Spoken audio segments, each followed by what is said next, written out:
I didn't negotiate my first offer, but my first negotiation gave me $100,000 more. And I've been able to increase every single time since then to negotiate over $2 million a year in tech offers. I'm going to show you what I've learned over the years of negotiating. Salary negotiation actually happens before interviewing. And in this video, I'll break down everything you need to know before you negotiate, including why you should always negotiate, why negotiations fail, who you negotiate with, how to prepare for interviews, how to build leverage without competing offers, how to research compensation, 3 key numbers you need to have ready, and the formula that determines your value. A lot of people ask me why negotiate. There's a big payoff over the course of your career, as you saw with mine. It's really hard to move your pay up after you've got into your role, especially at the big tech companies. It can take years, like 2, 3, 4 years to get your next promotion. And your bonus and your raise for your salary every year is based on whatever your starting salary was when you got into the role. There's no time when you have more leverage than when you're first starting at a company and getting your first job offer. It also compounds over time, and not just the salary compounds over time,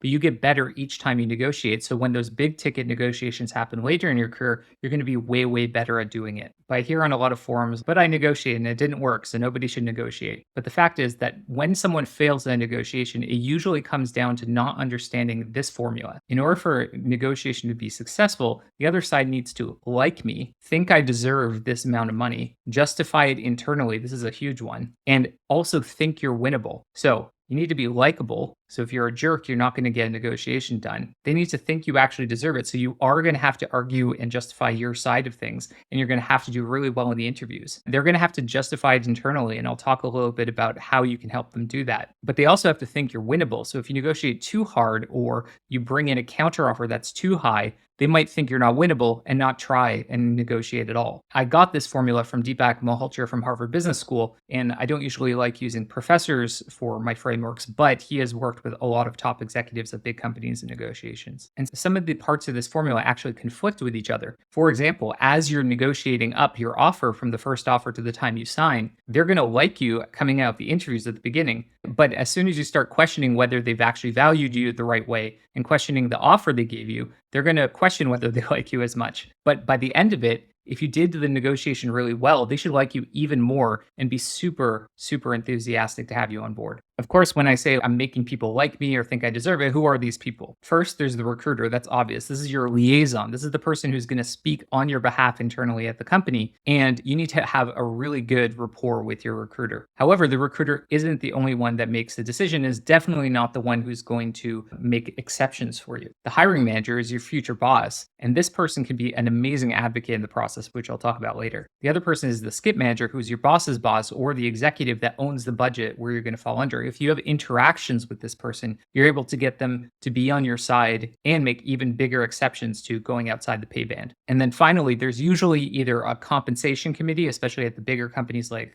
Google and the rest of FAANG, or just someone in finance who manages the budgets and manages the compensation. And they work with HR to figure out what's an approvable compensation. And as you get to smaller companies, it's much more flexible. At the bigger companies, you have to be a bit more intentional about how do you justify internally to this compensation committee why they should make an exception. But it happens literally every week. Quick heads up, before we dive in, we've helped hundreds of people negotiate 6-figure increases in tech. If you're navigating offers or just want answers to your comp questions, join one of our free webinars. And if you're close to an offer, apply for one-to-one coaching at feelvalued.co. Links are in the description. Let's get started. So salary negotiation actually happens before interviewing. And the way that I prep is that I make sure that I have a strategy. How do I line up what offers I want to get at what time? How do I make sure that I'm prepping for the right interviews at the companies that may not be my very top choice before I go into the top choice companies? How do I make sure that I have enough of an alternative so that I have some sort of internal or external leverage for my negotiation? That type of strategy is really important as you go into this. Then I make sure I do my research. I set internally for myself an anchor and a target number that I want to go for, and whether I care about equity or cash more in that specific point in my career.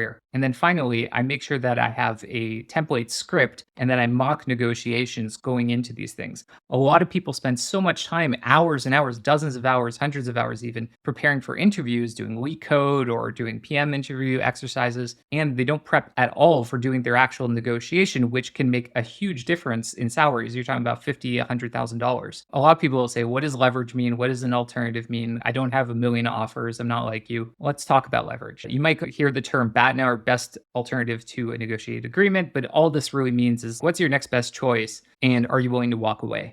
thing you want to do with leverage is avoid desperation at all costs. So, like in the worst case scenario, you got laid off and you have 30 days, 90 days to leave the country because you're on some sort of visa that expires. In that case, all you can do is control your emotions during the negotiation. You may not have a lot of alternatives and you may be settling for a stopgap job, but it doesn't mean you can't command a little bit more money depending on the market conditions. Now, research has shown that the best correlated predictor of how much money someone's going to get paid when they get a new job offer is based on their expectations going into that of what they're worth and how much they're going to get paid. So one of the best pieces of leverage is actually psychological. How much do you expect to get paid before you go into this interviewing process? That's going to affect how you behave in very subtle and hard to control ways that are going to change your demeanor and change the emotions of the other side to help you get a more negotiated agreement. Sometimes you have to break your frame. And I'll tell a story because I had to break my frame when I first got offered a director position because there was no levels to FYI back then that had director role compensation data.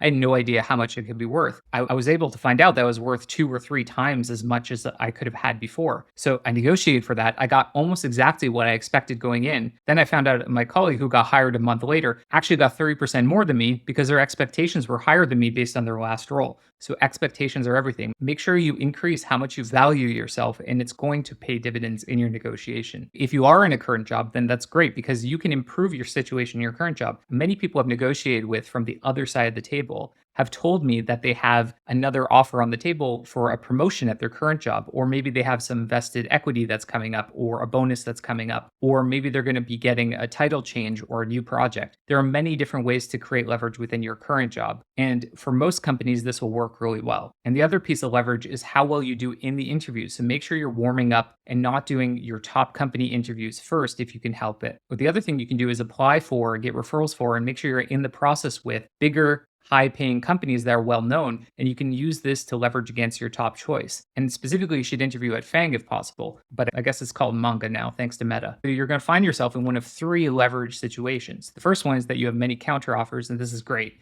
if you handle it appropriately and if those counteroffers are actually relevant to the person you're negotiating with. The second is that you have no other offers, but you're actually willing to walk away or stay at your current job. And that's also a really good way of negotiating. And many people, especially over the last year when it was harder to get multiple offers at the same time, were able to negotiate without other offers on the table. And the third is that this is your top choice. You want to be here. You don't have any counteroffers, but you still are able to negotiate. And the way to do that is through your internal framing, your ability to use market research and data, and by building advocacy within the company with the executives and your hiring manager to make sure you can get what you deserve. So before you go into the negotiation, you have to also do research. You want to go to levels to FYI, blind, definitely not Glassdoor or anything like that, super inaccurate. This will work for most tech roles. Your software engineers, product managers, product designers, product marketing even now I think has some, but you want to make sure that you look at recent data in your location if possible. And if that doesn't work, you want to try some of these other options.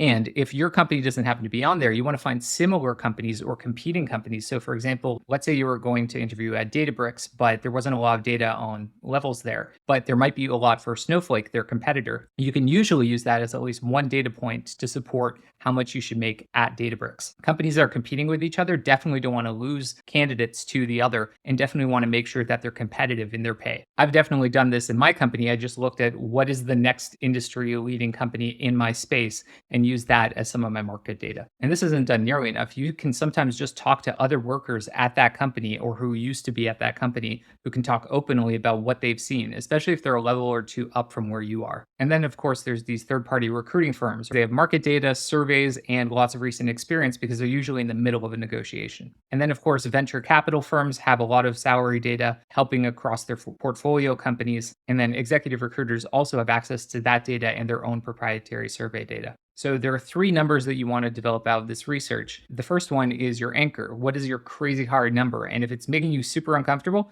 it probably isn't even high enough for you. The second is what would you be really happy with? What's your target number? And ideally that's a top of band number or even above top of band if you want to really stretch. You usually don't get to your anchor number. The third one is how much do you really value yourself? If they gave you under this number, would you actually walk away from this offer? And honestly, you have to value yourself in these negotiation processes. Unless you really are trying to keep a visa or need to make a huge career step or need to just pay the bills the next month and you have no other options, like no freelancing, nothing else, then you need to think about what is your walkaway number. And these numbers are for you, not for the other side. They're for you in that these are your internal numbers. You're not going to divulge them to the other side. You're going to give specific data when necessary when doing counteroffers for the other side. Now, when I talk about building up your unique value during this process, the way the company sees your unique value is actually what you're actually going to produce for them, not you necessarily just as a person. They think that they're going to get some outcome and they want to make sure that there's a high probability they'll get that outcome. So, for example, if you're a salesperson, you're going to hit certain quota. If you're an engineer, you're going to be able to upgrade their infra or make sure they avoid some downtime or produce some really quick, rapid experimentation so they can get things done fast